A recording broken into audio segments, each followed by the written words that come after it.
Hi and welcome to day 7, learning to use affirmations.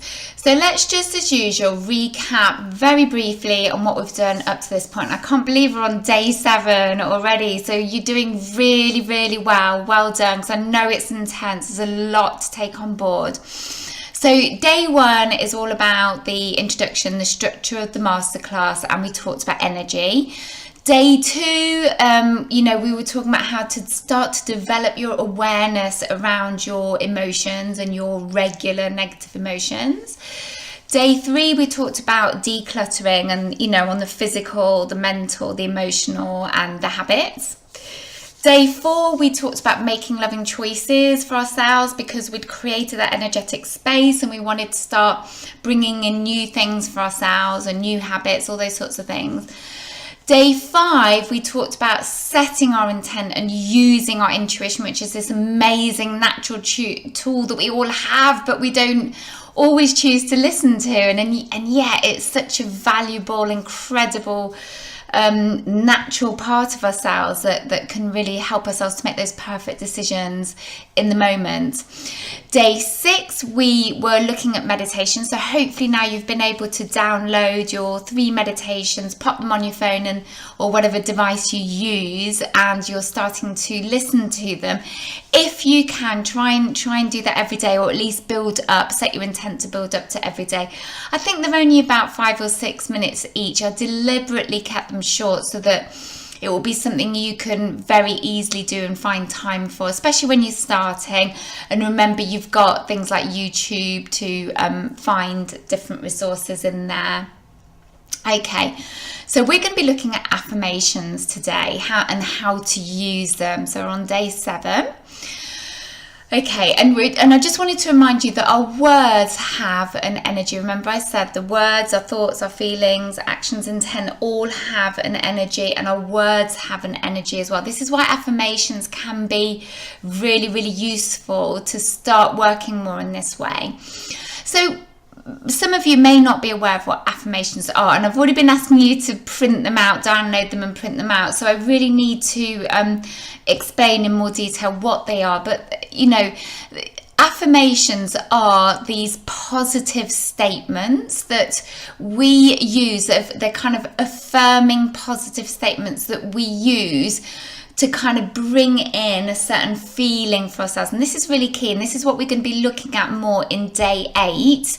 I don't know whether you remember, but right at the beginning I said that day 7 really is a precursor to day 8, because I believe that some people may disagree with me again, but just working with affirmations for me is not powerful enough. I feel you have to do a whole other thing around that, which we will look at in day 8, but not now.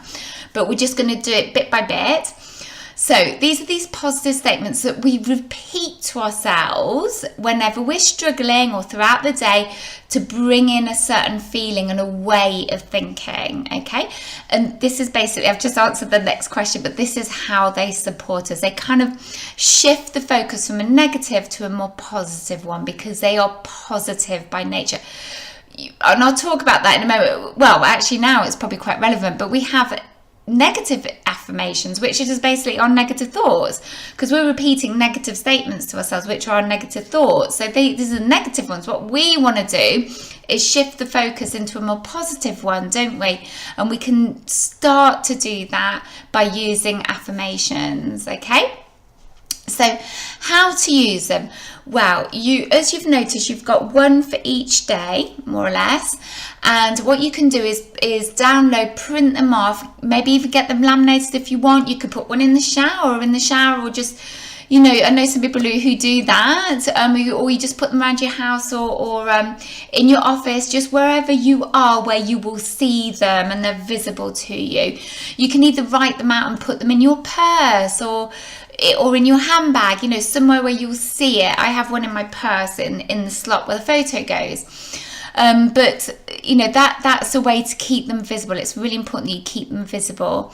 Okay, so you'll probably, as time goes on and you see the power of them, you'll probably want to start creating your own affirmations. Okay, so let's go through that process. And at the end of day 7, you've actually got a blank affirmation sheet where you can write in or type in your own affirmations. So this is really useful now, this next bit of information.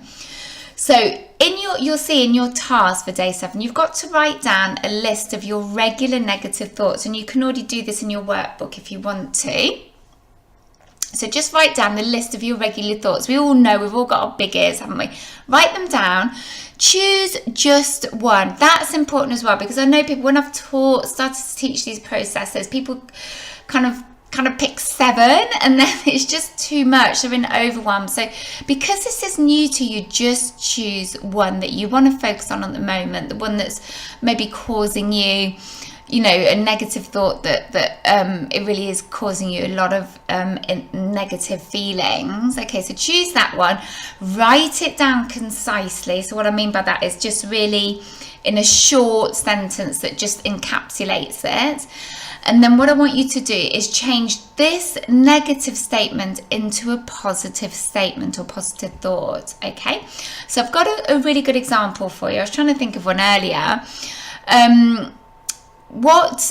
For example, say if you're someone who works in an office and you feel, and it's giving you a lot of stress, it's generating a lot of stress for you, that you are surrounded by colleagues that you don't really get on with, that you don't find very supportive, and you're not happy with the team or the the group of colleagues that you're in a room with, that you share an office with. Okay, so that could be your negative thought. I don't get on with my colleagues, or my colleagues are very unsupportive. Okay, something like that. You write it down, and then what I want you to do is change that negative statement into a positive one. So for example, I am surrounded by loving and supportive colleagues, or friendly and supporting colleagues, or whatever. So it's important that you choose the words, how you would speak. So something that you feel comfortable with. Now, you're immediately going to say to me, but that's not the case. I don't get on with my colleagues. They're really unsupportive. They're not very nice, blah, blah, blah. Now, there is a reason why we're writing this down, because as I'm going to be talking about more in day 8, you may or may not have heard of the law of attraction, and it's basically a concept, a spiritual concept, not religious, spiritual, whereby whatever we put out there, we create more, and we're like magnets. We bring more back into us, for us, because it's like an energetic process. So if you are focusing constantly on the fact that your colleagues are really not very nice to you, you just really don't get on with them, they're really unsupportive, blah, blah, blah, then you're just going to attract more of the same. You're going to focus on that negative aspect. You're going to attract more of the same to you, okay? So this is why it's super important that you work in a positive way. Even if it's not the case, you write it as though it is. You think about what if it were an ideal world, what would that look like for you?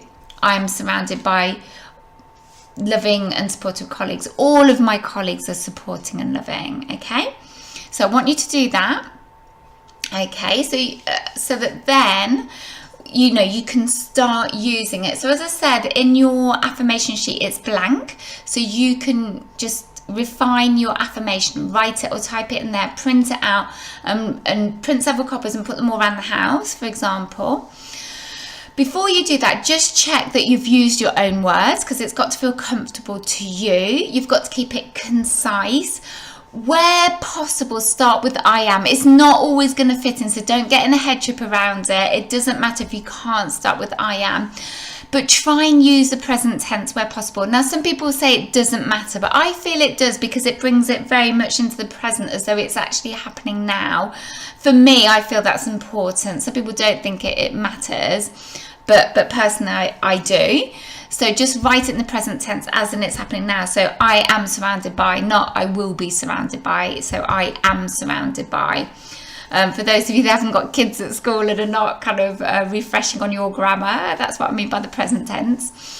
And then lastly, we're going to just quickly talk about affirmations, because we're talking about affirmations but not affirmations. which are basically affirmations in a question form. And I've got, can you see the picture of the great little book of Affirmations by Noah St. John? Well, he was the one that coined the phrase and came up with this idea. But basically, and it just kind of changes the energy around it. So if you think of the example, I am surrounded by, loving and supportive colleagues. Well, you can put that into a question form. So, why am I surrounded by such loving and supportive colleagues?